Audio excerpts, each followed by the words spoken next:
Hello everyone, नमस्कार। मैं गीता पांडे आपका अपने चैनल स्पिरिचुअल जर्नी 1111 में स्वागत करती हूँ। आज हमारा नवरात्रि का चौथा दिन है, तो आज हम कन्याओं को भोजन कैसे कराएं इस पर बात कर लेते हैं। देखिए, मैंने नवरात्रि सारी पूजा विधि केवल शास्त्रोक्त विधि से बताई है।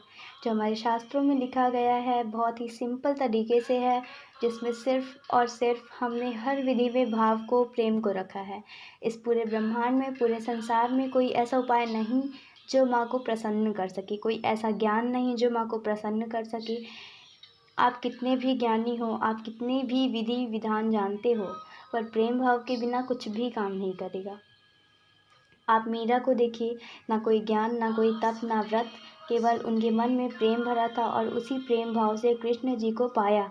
आप सबरी को देखिए कि प्रेम भाव के बल पर अपनी जूठी बेर भी खिला दिया था जगत के पालनहार नारायण को। तो सिर्फ प्रेम ही है, प्रेम के बल पर ईश्वर को पाया जा सकता है। तो इस नवरात्रि हम इस प्रेम भाव को यूज़ करेंगे। आप इस नवरात्रि इस तरीके से कन्याओं को भोजन करा कर देखिए और फिर देखिए कि आपका पहला साल कैसा था और नवरात्रि के बाद का साल कैसा है। माता आपके सभी कष्टों को दूर कर देंगी। अब जिस दिन भी आपको कन्या खिलाना है, उससे एक दिन पहले आपको जिसको जिसको निमंत्रण देना है, उन कन्याओं के यहाँ इस भाव से जाएं कि हम माता के 9 स्वरूपों को निमंत्रण देने आए हैं, माँ को बुलाने आए हैं। हो सके तो आप दोनों हाथ जोड़कर निमंत्रण दें, प्रणाम करके उनके चरण छूकर निमंत्रण दें, याचना करके, हे देवी माँ, आपका मेरे घर में कल निमंत्रण है। अगर आपको असुविधा है तो ये सारी बातें मन में भी बोल सकते हैं। जब आप निमंत्रण देने जाएं तो माताओं को तो कुछ भी गिफ्ट में टॉफ़ी, चॉकलेट कुछ भी दे सकते हैं जिससे बच्चे खुश हो जाएं।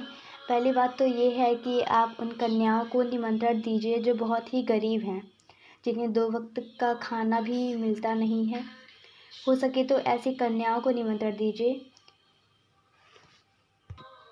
नवरात्रि में जाति का भेद ना करें, क्योंकि कण में माँ का वास है, हर जीव में माँ वास है।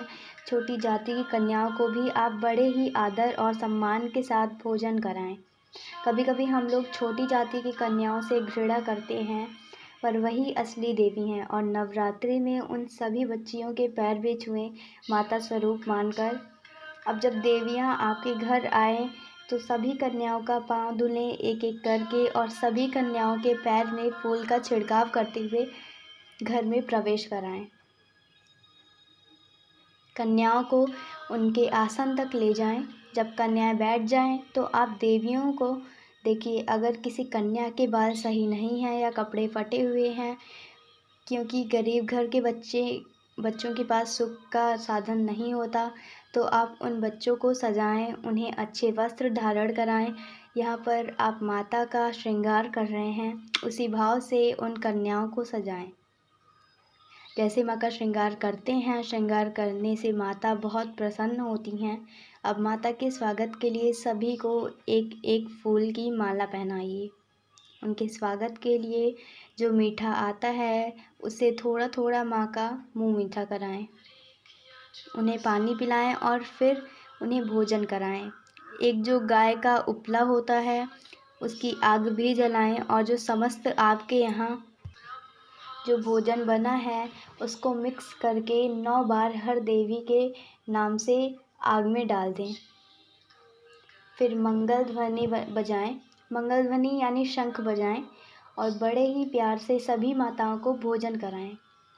उसके बाद जो भी फल है आपके पास वो फल दें, मीठा भी दे सकते हैं, दक्षिणा भी दें। और कभी कभी ऐसा होता है कि कन्याएं भोजन तो कर लेती हैं पर पानी नहीं पीती, तो ध्यान रखें सभी कन्याओं को पानी भी ज़रूर पिलाएं पूजन के बाद, क्योंकि अगर एक भी कन्या पानी नहीं पीती तो वो देवी भोजन नहीं, राक्षस भोजन हो जाता है। इस बात का आप बहुत ध्यान रखें। तो जब कन्याएं भोजन कर लेने के बाद आप कन्याओं से आशीर्वाद लेने अपने सर पर हाथ रखकर आशीर्वाद लें, यानी सभी कन्याओं का अपने सर पर हाथ रखाएं। कन्याएं जब जाने लगें तो फूल छिड़कते हुए उनकी विदाई करें। यह है कन्या पूजन। अब हम बात करते हैं कि आज चतुर्थी तिथि को माँ की पूजा अर्चना कैसे करें। इस दिन माँ कुष्मांडा माता की पूजा की जाती है। कुष्मांडा माता आदि शक्ति, आदि स्वरूप इन नामों से जाना जाता है। इनका जो चिन्ह है वो है हाथ में 8 हाथ। बुध ग्रह की अधिष्ठात्री देवी हैं। बुध ग्रह से रिलेटेड जो चीज़ें हैं वो कुष्मांडा माता देती हैं। जो पढ़ने वाले बच्चे हैं, जो जॉब करते जो लोग टीचर हैं, जो ज्योतिषाचार्य, उन्हें माँ कुष्मांडा की आराधना ज़रूर करनी चाहिए। जैसा कि हम सभी जानते हैं कि भगवान शिव के 2 पुत्र थे, कार्तिकेय और भगवान गणपति, और इन दोनों ने अलग अलग विद्याएं की उत्पत्ति की। जो कार्तिकेय भगवान हैं उन्होंने सामुदायिक शास्त्र की उत्पत्ति की, जिसमें प्रश्न शास्त्र आता है, पामिस्ट्री, मुद्रा शास्त्र ज्ञान आता है। ये सारी विद्याएं सामुदायिक शास्त्र में आती हैं। भगवान गणपति ने होरा शास्त्र की उत्पत्ति करी। होरा शास्त्र में ज्योति, वास्तु, नाड़ी विद्या और भी बहुत सारे शास्त्र आते हैं। और भगवान गणपति और भगवान कार्तिकेय में कंपटीशन हुआ। भगवान शिव दोनों की विद्याओं का चयन कर रहे थे। भगवान शिव ने गणपति जी की विद्या का चयन किया, लोगों के कल्याण के लिए अति उत्तम बताया, जिससे कार्तिकेय भगवान नाराज़ हुए और उन्होंने अपनी जो पूरी विद्या थी वो समुद्र में फेंक दी। इसलिए पामिस्ट्री और शरीर विज्ञान, रुद्रा विज्ञान, ये सब सामुदायिक शास्त्र में आते हैं। इसलिए चतुर्थी तिथि पर अधिकार गणपति जी का माना जाता है।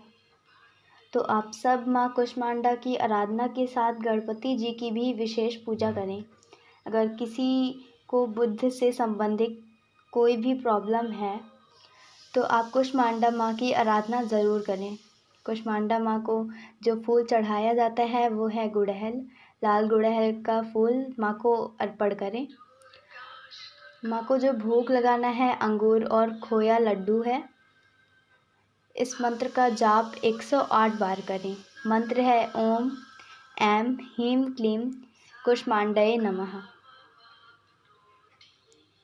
Happy Navratri and thank you my beautiful soul.